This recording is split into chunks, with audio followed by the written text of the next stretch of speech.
धोने वाली बहू। शादी के पहले से ही विभा को कपड़े धोने का बड़ा शौक था। कभी नल के नीचे तो कभी तालाब के पास। अरे मेरी नीली वाली लुंगी नहीं दिख रही है। विभा की अम्मा, कहाँ रखी है लुंगी?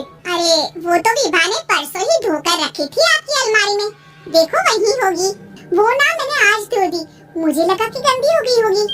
अरे कैसे गंदी हो गई थी? उसे तो मैंने पहना भी नहीं। हे भगवान, इस लड़की के कपड़े धोने की आदत से परेशान हो गया हूँ मैं। जितना तो घर में राशन नहीं आता, उससे कहीं ज्यादा डिटर्जेंट पाउडर का खर्चा है। इसकी शादी करवा दो, शादी जाए अपने घर में ही करे काम, फिर चाहे घर के कपड़े धोने हो या पूरे गांव के। हाँ ठीक बोल रही हूँ, देखता हूँ मैं कोई लड़का। वो दिन भी आ जाता है जब विभा को देखने लड़के वाले आ जाते हैं। लड़की मुझे अच्छी लगी। होने वाली सास कहती है, बेटी अगर कुछ पूछना है तो पूछ लो। वैसे तो हमारी लड़की बहुत ही शर्मीली है, जो बोल दो वो मान लेती है, इसे क्या पूछना होगा। अरे कैसी बात कर रही हो माँ, मुझे इन लोगों के घर रहना है, सवाल तो कई है। हाँ हाँ बेटा पूछ लो ना, क्या पूछना है। आप लोगों के घर कपड़े कौन धोता है? सास का मुंह बन जाता है। देखो, अगर तुम ये कहना चाहती हो कि तुम्हें कपड़े धोने नहीं आते तो सुन लो, कपड़े मैं ही धोती हूँ, लेकिन तुम्हारे आ जाने के बाद मैं रुमाल तक नहीं धोऊंगी। अरे चुप रहना भाग्यवान, बहू बेचारी घर आई नहीं, उसे डराना शुरू कर दिया। वो क्या है ना बिटिया, अभी तक तो ये कल्लू की माँ ही धोती थी, लेकिन अब तुम्हारे पापा तो दहेज में वॉशिंग मशीन देंगे ही। तभी विभा की माँ बोल पड़ती है, सवाल भी पूछा तो क्या, वैसे भाई साहब मशीन की तो फिर भी कपड़े धोने की कैपेसिटी होती है। मतलब जो बिटिया दे रहे हैं ना विभा, इसे कपड़े धोने का बहुत शौक है। ये आप लोगों की क्या आस पड़ोस गांव मोहल्ले सबके कपड़े धो दे और उफ तक ना करे। बाहर देखा नहीं आपने कितने कपड़े सूख रहे हैं, सब हमारी बिटिया ने ही तो धोए हैं। बस भी करो ना माँ, शर्म आ रही इतनी तारीफ सुनकर।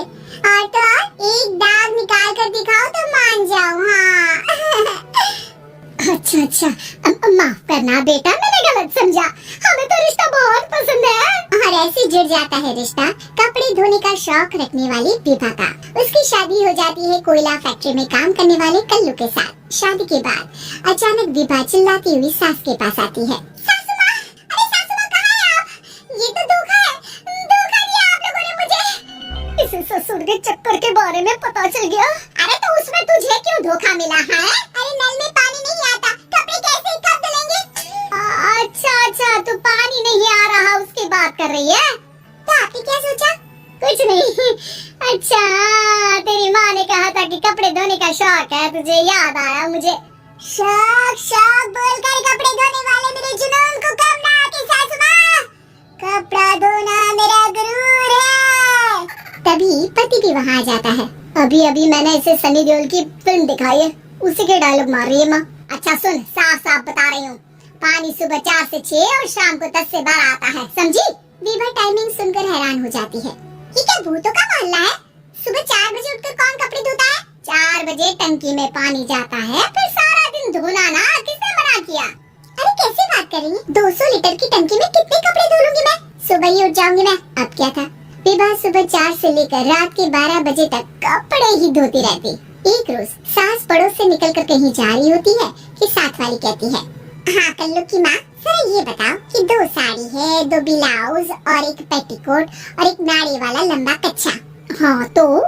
अरे तो क्या, कितना लोगी धुलाई ये बताओ? 2 बन दिख रहे हैं हम क्या? हमारे पति सरकारी नौकरी से अभी रिटायर हुए हैं और बेटा सुपरवाइजर है कोयला फैक्ट्री में। 2 बन समझ रखा है हमें? हाय रे कल्लू की अम्मा, माफ कर दो, वो तो मोहल्ले में यही सब बता रहे थे कि तुमने बहू को कपड़ा धुलवाने के काम में लगा दिया है। सास को पड़ोसन की बात सुनकर गुस्सा आ जाता है। वो घर पहुंचती है जहाँ घर के बाहर ही इतने सारे कपड़े सूख रहे होते हैं जितने कि किसी धोबन के घर पर। अरे ओ कल्लू की दुल्हन, बाहर निकल। माँ जी यहीं आ जाओ, बाथरूम में चादर धो रहे हैं हम। अरे अभी हम धोते हैं, तुमको बाहर निकलो। ये आस पड़ोस वाले बोल रहे हैं कि हम बहू से कपड़े धुलवा कर उसे कपड़ा धोने वाली बना दिए हैं। अरे छोड़ो ना माँ जी, किन लोगों की बातों में आती हो? आस पास के लोगों का तो काम ही होता है कि वो किसी तरह सास बहू को लड़ा दे।